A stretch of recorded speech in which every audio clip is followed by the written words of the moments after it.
आकाश हूँ, अनंत, असीम।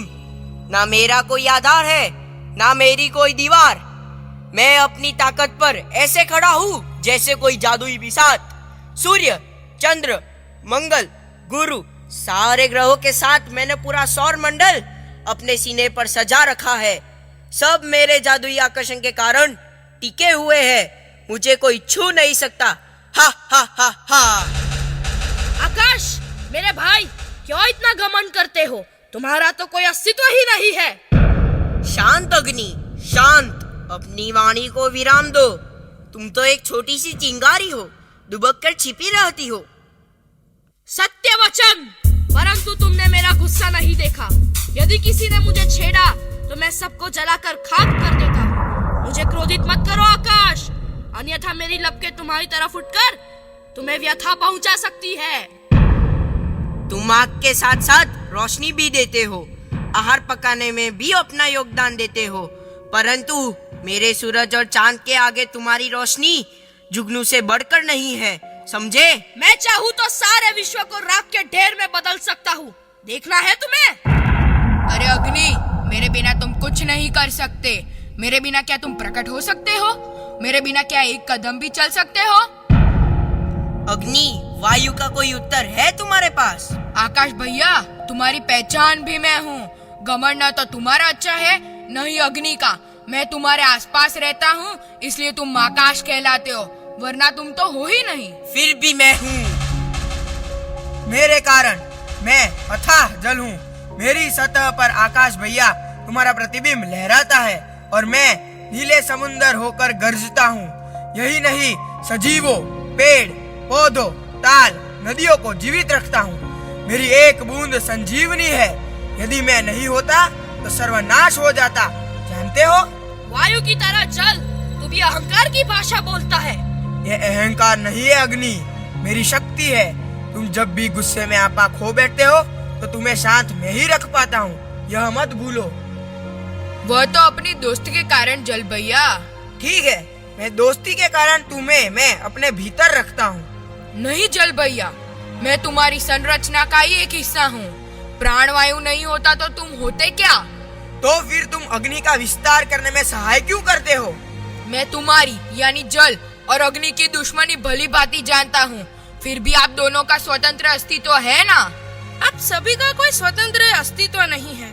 अगर मैं न होती तो आकाश को आदर कौन देता? मैं पेड़ पौधे नहीं उगाती तो वायु की मजाल थी उगाने की।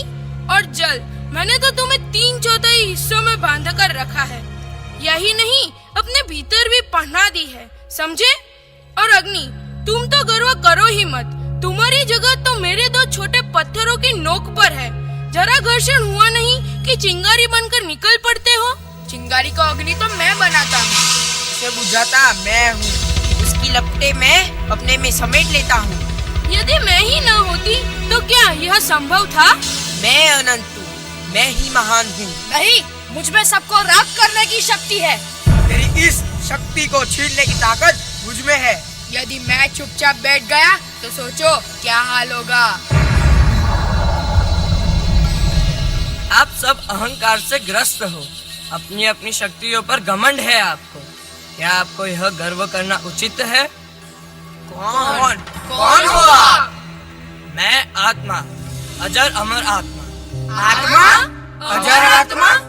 हाँ, नैनम छिंदति शास्त्राणि, नैनम दाहति पावक, न चैनम क्लेदयन्त्यो, न शोषयति मारुतः। अर्थात अग्नि जला नहीं सकता, जल गीला नहीं कर सकता, और वायु सुखा नहीं सकता। अब ज्ञान आया।